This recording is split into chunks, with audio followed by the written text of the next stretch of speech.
And you just kind of go on with life, and your concerns were somewhere else. Right. I'm worrying about Brittany. Yeah, because you're a dad, right? Right. What are we going to do? How are we going to handle this? And we're still thinking, because with Brittany's situation, we were told all of your children, it was genetic, and all of your children would have a 1 in 4 chance of the same thing.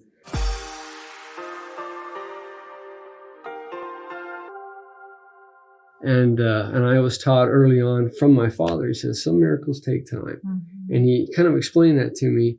My experience was interesting because it comes on in a way where suddenly I couldn't feel the left side of my mouth, and it spread all the way to where the left side of my body wasn't working anymore. So you wake up and you're like, what's going on? And that carried on for about 5 or 6 years, where I would be in college, and then I'd have to stop. I'd start a semester, finish it, great. Do the next semester, I'd have to stop, go into the administration building, drop the semester, go home, and hope that this all gets put back together. And anyone with chronic illness can relate to that. The starts and the stops, right? Oh, yeah. And when you start getting the little cues, for me, it was the tingle, and the numbing in my fingers, like, oh, shoot, I think I'll be okay. Go to school the next day, and pretty soon it's like, okay, this is not going to work. So you have to stop and drop and go back, which ended up taking me a lot longer. And that was kind of frustrating. It's like, Heavenly Father, this is not exactly where I thought we were going. I thought I was going to try and do this. And eventually it turned into a point where it happened at once or twice a year. And I was told originally, stop all activity and effort and try and let it push all your energy to push it back in remission, which ended up not really being the right thing to do. Because you were diagnosed, right? Oh, I should say, yeah. I was diagnosed with multiple sclerosis. Right. Which is I was diagnosed with systemic lupus. And so if you know autoimmune, they're related. Yeah. And my father-in-law passed from MS. And there's 2 different kinds, lupus and MS. You were diagnosed with a relapsing and remitting kind. Yeah. So for the West Wing fans out there, I'm a huge West Wing fan. Awesome. I've binged the whole show like 40 times. That's great. President Bartlett had the remitting kind, just like you. Yeah. Okay. Relapsing remitting, AKA West Wing president. There you go. That's what it was. So now there's context there. So you would have periods of time, for those that don't understand relapsing remitting, that you wouldn't have symptoms and then you would have symptoms. Right. So I wouldn't have them, but then I would.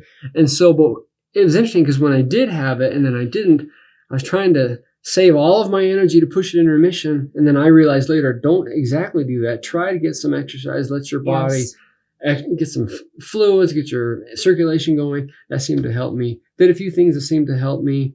But I had to make a big decision with all of this. We had a daughter also during that time, and she was diagnosed with muscular dystrophy while I was with my multiple sclerosis. And so with my wife and I, there were a lot going on. Big discussions. Mm-hmm. Sometimes I think about how Abraham and Sarah, I wonder what their family home meetings were like when Abraham had to say to her, I need to go offer sacrifice. And she perhaps was thinking, okay, we've done this before. Go ahead. It's Isaac. Mm-hmm. I can only imagine what that discussion may have been like. And my wife and I had to have a similar discussion. What's going on? What's happening with me? I was still thinking I was going to go on into medical school and try and prepare for all that. And I was getting ready to take the MCAT and whatever. But my health was not good. And it's like, okay, if this isn't going to work, I'm going to have to do something else. So I talked to my wife about it, and we decided I'd do something else. So I finished my degree and then went and got a job, and that's fine, not knowing what's going to happen. Mm-hmm. Just do the best I can. Try to be healthy, be a good person, and we'll see what happens. After some time went by, and there was ups and downs for about 5 or 6 years. And then I my first job, when I got up in Ogden, had one last small time where I was back to the acute side of things and it was happening. But it wasn't that bad. It was smaller. Part of it was, I remember I lost some of the vision in one of my eyes, and that was curious because I had blind spots in my eye, which for me were not little dark spots. Okay. They were light. And so they kind of blended up with what was around it. Right. So you don't even know it. But I'd be reading a book and I'm all, where'd that letter go? Where'd that light, you know? And then eventually my health got to a point where I was feeling pretty good. all of a sudden 3, 4 years go by, 5 years go by, and I'm doing pretty good. 10 years go by, I don't think about it anymore. It's still in my record, but I don't think about it. I tell Heidi, it's been 10 years. Isn't that great?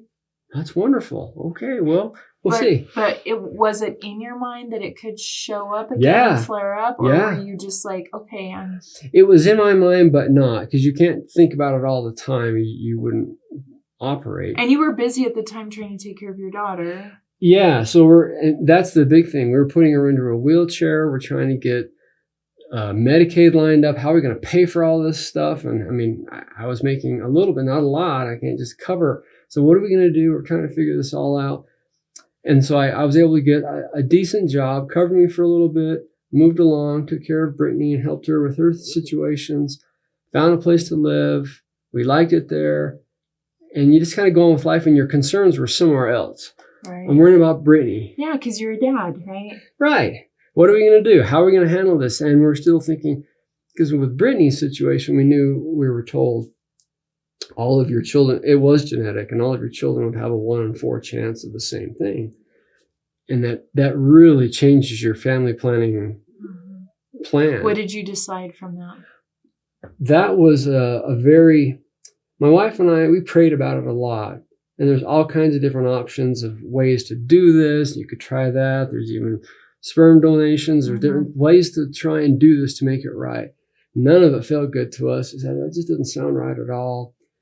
But my job had gotten to a point where it was stable enough. We had the benefits that we needed for insurance or whatever. And my wife just said, if we're going to have another child, now would be the time to do it. And so what do you think? And we prayed about it. We just said, let's just roll the dice again. We'll just see what happens and whatever. And part of it was we knew Brittany's situation, that if we had another child like that, we kind of knew what it was. Yeah, you know what your issues are when you're already. And what was the result of your next child? We had a daughter. Her name is Ashley. She's still with us, and she does not have the illness. Interesting. So just to give context, you had gone on long enough. You were busy trying to be a dad, provide for your family. You had a daughter that needed a lot of attention health-wise. Oh, constant. And so your own health was pushed aside. And to jump forward, you went significant period of time realizing, like, I'm not having any symptoms. Right. When was the moment where you realized maybe you had been part of a miracle and there had been some healing? What was that conversation? Oh, I appreciate that. It was at 10 years. I said, this is really going very well. And I couldn't quite yet say the words, I think I've been cured.